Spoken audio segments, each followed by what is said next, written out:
Man, what is happening, my YouTube family? Of course, it is your boy B New. I'm coming at you on this Sunday. And first and foremost, as always, want to send out positive vibrations and blessings to anybody who could be listening. Now, with all that being said, we all know that the Los Angeles Lakers were in the second night of a back-to-back on yesterday, back at home in the friendly confines of the crypto.com arena to take on none other than the Sacramento Kings. And as we all know, the Lakers were swept by the Sacramento Kings in the series last year. And I'm not saying in the playoffs because we know they lost to the Denver Nuggets. But as far as the season series is concerned, the Sacramento Kings beat the Lakers all 4 times last year with Arvydas Sabonis pretty much having his way. DeMonte, I'm sorry, not his pops. I'm thinking about Arvydas. Y'all know I'm old school, so I remember Arvydas. But at the end of the day, having his way with Anthony Davis in the majority of those matchups, and there was some fake news going on around the web that day talking about Anthony Davis would be sitting load management already, coming off of 2 back-to-back 30-point games as he's led to dominate the beginning of this season already. But there is so much to talk about, and I know, forgive me for not coming to you all first, because on the previous night, and we could touch on that game for just a moment too, but the previous game, and I'll just highlight that just for a moment because I'm not going to do a whole nother show on it, but the Los Angeles Lakers, when they took on the Phoenix Suns on Friday night, as we all know, they were down by 20-something points, and of course, they were able to come back, and it was really fueled. I know a lot of people say it was Austin Reeves, Anthony Davis game, but you have to realize that comeback a lot was fueled by LeBron James in that second and third quarter. LeBron James, I think, had 13 in that third quarter. And we're going to talk about what LeBron James did last night in the fourth quarter. We will get to that. But just focusing back on that other game, after Kevin Durant and LeBron James had went so many years without facing each other and everything going on, they actually faced off again, like for the 4th or 5th time in a row just within the past 2 years. So it's good to see both of them staying healthy and able to match up, because at the end of the day, I do think the Phoenix Suns and the Los Angeles Lakers will be probably in that top 4 or 5 seed going into the Western Conference this year. And of course, like we know, just touching on that game a bit, just based off memory, I know that the Lakers got off to a slow start because they were turning the ball over, and they had a goal not to turn it over, that they weren't going to turn the ball over, but they did. They had maybe like 7 or 8 turnovers in that first quarter, but only ended the game with like 12 turnovers. But that turnovers were leading to transition points, and those transition points is something that the Lakers were terrible at under Darvin Ham's tenure, and that's something they said they were going to work on this year as far as their transition defense. But when there's turnovers, it's hard to get back in transitions, because when you're trying to get back in transition, you're going to get a lot of mismatches created, because people are running back down to the end of the floor, trying to find a sweet spot on the floor, and then of course you can get mismatches going in that way. But at the end of the day, the Lakers have been down by 22, and of course Austin Reeves had a hell of a game that game. I think he maybe hit 4 or 5 3-pointers.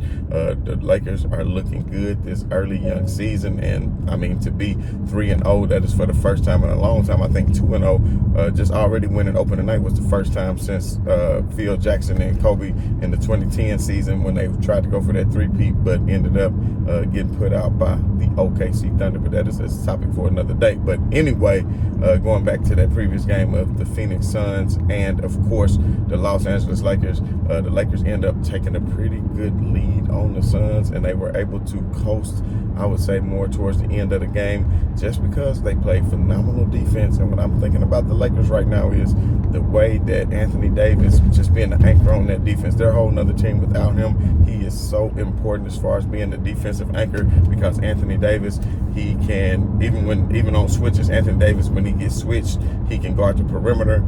So you're talking about whether it's a pick and pop action, pick and roll action, Anthony Davis, he's capable of switching off. So what philosophy that you take in guarding the pick and roll, the Lakers can do a lot with Anthony Davis, whether they blitz the pick and roll or whether they switch the pick and roll, or either way, or whether they come out and double the guard and then come from the weak side and bring help. Either way, the Lakers have the tools that they need to be a great defensive team, and I'm telling you, they are only going to get better when Jared Vanderbilt returns, because he is a hell of a defensive player. And I dare say, if he was on the team on last year, then I think the Lakers would have went a lot further than they did in the playoffs. But this year, Jackson Hayes is proven to be one of those type players who can be gritty, like what J.J. Redick has done by placing Anthony Davis in the lineup with Jackson Hayes at the same time, allowing 2 bigs, 2 rim protectors in the game at one time. That way, Anthony Davis can still flow a little more freely because you have a rim protector, and that Jackson Hayes, and who can stay more in the paint and glued to his man, and you have Anthony Davis, who can come out and double team and help on the perimeter. It just makes for a swarming defense for the Los Angeles Lakers. And I tell you what, the offense is looking good with J.J. Redick. It is a lot more ball movement, a lot more swinging of the ball, and not a lot of people just standing around watching LeBron James dribble the air out of the ball, or just coming down, dumping it down to AD and standing around and kicking it back out. It is a lot more swinging it from side to side. The ball is like a hot potato, and that's what the Lakers need to do. And I'm telling you right now, although they did not shoot the three-pointer incredibly well in the first 2 games, they turned it up on yesterday. And if you look at it on yesterday, LeBron James, man, the Suns went on their run in the 3rd quarter. I'm going back to the other game now. The Kings went on their run to end off the 3rd quarter. I think it went up by 7. And lo and behold, the Lakers started the 4th quarter with like a 20-0 or 21-0 run, fueled by that of LeBron James. And LeBron James had 16 points that quarter, and all of them came in like the first 4 or 5 minutes. After he sat, he never came back and scored another point, but he did give up plenty of dishes, and that is for sure, because I put it to you like this. Connect, I think, hit a 3.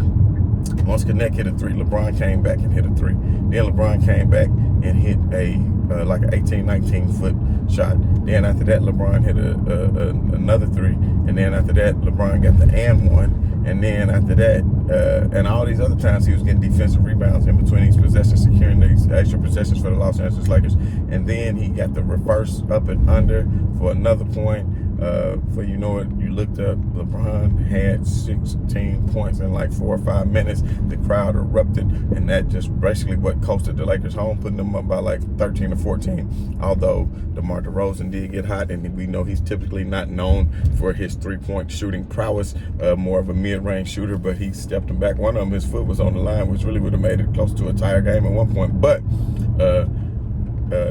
DeRozan probably hit at least 3 threes going down that stretch, and the Kings simply would not go away when you had the likes of a Malik Monk who can shoot the ball, a De'Aaron Fox, of Sabonis. I think the Kings are still going to be a team to be reckoned with, but at the end of the day, I just like how the Los Angeles Lakers match up with anybody. There's not one team out there, and I'm not trying to be too full of myself already this early in the season, but that would, I think, want to see a fully healthy Lakers team in a 7-game series, because you can have LeBron James who can go off for any given night, and you got Anthony Davis who can go off for any given night. Now, you tell me how many teams out there got 2 starters that can give you 30 points on any given night. It is not that many teams, and I dare say they are probably the best duo in the NBA, even at LeBron's age. And last night, LeBron James hit you with the triple-dub, 32 points, 14 rebounds, 10 assists, and I'm telling you, those assists were clutch down the stretch, because he found Jackson Hayes on the play with an easy dunk. He threw a oop to Anthony Davis in the 4th when they were coming back down the stretch for an easy dunk. And then, of course, all eyes were on LeBron James when he kicked it out to Anthony Davis for the 3. I can't believe Anthony Davis made that 3 from the top of the key. I was thinking, oh no, but he made it. That put them up by 5, because the game was only 2. If he misses that, who knows what would have happened. But AD is feeling it. He's been practicing that. The attention came to LeBron. He kicked it back out, made the right basketball play, and Anthony Davis knocked down the shot. But the Kings still wouldn't go away, and I want to say they still cut it down to 3. On the next possession, LeBron James had it. All eyes were on LeBron again, and of course, he draws and sucks the defense in and finds a wide open Rui Hachimura under the rim, because their man is looking at LeBron James. They can't help but focus on what he's doing, because he is going to draw the eyes of a lot of defenders because of what he can do with the basketball, whether he puts it on the floor, gets down to that level to go and get to the hoop, or whether he's shooting threes. We know last year he shot at a higher clip than Steph Curry from 3. So that's a fact. So LeBron James shooting over 40% now. He might play for a long time. I won't say at the 2024 Olympics, you know what I'm saying? All right, what's that? No, he'll be gone by then. When the Olympics come that'll be 3 years from now, but I doubt it. But the All-Star game is in LA next year. Your boy plans on being there. As a matter of fact, the Los Angeles Lakers come to Memphis on Wednesday, I do believe, and your boy is going to make the trip. Y'all know I'm out here in the Ville, baby, representing Middle Tennessee, but I will have to make that trip down there to see LeBron James. And as you all know, I don't know if I ever said this, I've been to a ton of NBA games.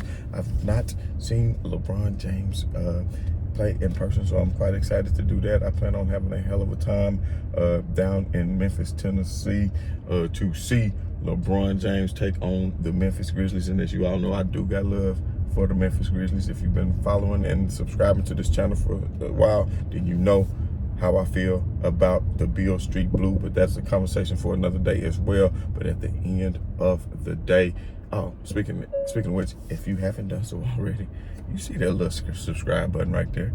Go on and hit it. Hit that notification bell, knowing when I post. I try to post every day. I said I was going to do my best to do that this year, and that is what I plan on doing. So at the end of the day, just bear with me as I post every single day after every single game. I know I didn't after the Phoenix game, but I'm making up for it because it was the second night of a back-to-back. But y'all know it is Halloween. I had a few Halloween parties to go to. I should have put on my mask, but I'm already so ugly, so I won't do that. But anyway, back to what I was saying, man, about LeBron James, 32, 14, and 10. Then you had Anthony Davis, 31, and he hit that other three at the end that put him into 30. So Anthony Davis is averaging over 30 for the season through 3 games, which is great. 31, 9, and 2, 3 steals, 2 blocks. Anthony Davis, 10 out of 15. That's 67%, y'all. 67%. 1 out of 2 from 3, 50%. Then LeBron was 12 out of 22. That's 55% from the field. 4 out of 9 from 3, putting LeBron James at 44% on the night from 3. And well, what do you know when you look at the free throws? 4 out of 4 for LeBron James at 100%. But what makes this Lakers team scary is that you got all starters in double digits. That's something the Lakers were sorely lacking in the last few previous seasons when they just couldn't find the offensive rhythm. Now that we have J.J. Redick, I think we will find more of an offensive rhythm. But you're talking Rui Hachimura came in playing out of his mind. 18 points, 9 rebounds, 3 assists for Rui. Rui, 5 out of 13, only 38%. He could have did a lot better. He did miss a few dunks. He got a couple of dunks blocked. Some on a couple of plays, I thought he was fouled. He didn't get the call. But anyway, Austin Reeves, 16 points, 7 rebounds, 6 assists. 7 out of 12, that's 58%. 2 out of 4 from 3, that's 50%. Good job, Austin Reeves. D'Angelo Russell finally stepped up and had a good game. We know D'Lo is streaky. If the Lakers somehow get a better, I would rather have Tyus Jones. If the Lakers had Tyus Jones as their point guard, the Lakers would be so cold because Tyus Jones is a smarter point guard. He's very selective in what he does, and he's going to be a hell of a player for the Phoenix Suns. But anyway, Christie, he played 17 minutes. He only gave you 2 points. Christie was a -20 from the floor, so that's not good. Jackson Hayes, in his 14 minutes, 4 points, 2 rebounds. Jackson Hayes was a +24. So like I said, you get Jackson Hayes out there with Anthony Davis and good things are starting to happen. Dalton Knecht, got to give it up to him. In 20 minutes, he had 10 points in that big 3 to start the fourth. J.J. Redick said he came to him right before the start of the fourth quarter, said, I'm going to put you in the fourth. Are you ready to make a big shot? And his answer was, I'm always ready. So I like that answer from Knecht because I'm telling you right now, he has the confidence. He has what it takes, I think, to be a premier player in this league. Eventually, you talk about a rookie who can come in and hit shots like that. He is only going to get better. So far, he has yet to be a defensive liability. As long as he can get out there and play decent defense, his offensive skills will outweigh that. So, of course, the Lakers finished 131 to 127. If you look at it, let's see, the Lakers, I know Wednesday they're going to be in Memphis, but they start the road trip out in Arizona at Phoenix on Monday night. So that'll be a rematch of the other night. The Phoenix crowds will be rumpus, and after having already played the Lakers, I'm pretty sure they have a little bit more on film. They'll see what they did so good in the first quarter to get down that good lead, but likewise, the Lakers will do the same. I'm sure they won't be so clumsy with the ball and get back in transition. That's the main thing. As long as the Lakers are playing defensive, defensive basketball too, but just being aware, being smart, playing smart, doing all the little things, then I think the Lakers, and that's what J.J. Redick even said, that the Lakers, when he looked at the film of the Denver series, they could have easily won that series, but it was the small things that they were messing up to where they couldn't get by in that series, and every game was that close. So that's some of the things they're going to eliminate. Meanwhile, Darvin Scam, if you look at Darvin Scam sitting beside Doc Rivers, they lost their first home opener against the Chicago Bulls. We won't even talk about that, but I was calling him Darvin Scam a long time ago. I know a lot of people believe in him, but hey, a lot of people say, well, LeBron handpicked this coach. But at the end of the day, as long as the players are buying in, JJ Redick still seems like he can be a leader of men. That's an important thing when it comes to being a coach also. But at the end of the day, I like the Lakers, what they are doing. So if you look at this week, they got one at Phoenix. Then they got, they got one at Phoenix. Then Wednesday, they take on the Grizzlies. Wednesday, they take on the Cavaliers, I do believe. So they'll be at Cleveland. That'll be a good game. And I want to say, I know maybe it's next Wednesday. Yes, it is the following Wednesday where I will be at the Grizzlies. So it's Wednesday the 6th. I was thinking it was next week. So anyway, I got a little bit ahead of myself. I am going to be there. But if you haven't done so already, hit that like, hit that share, hit that subscribe.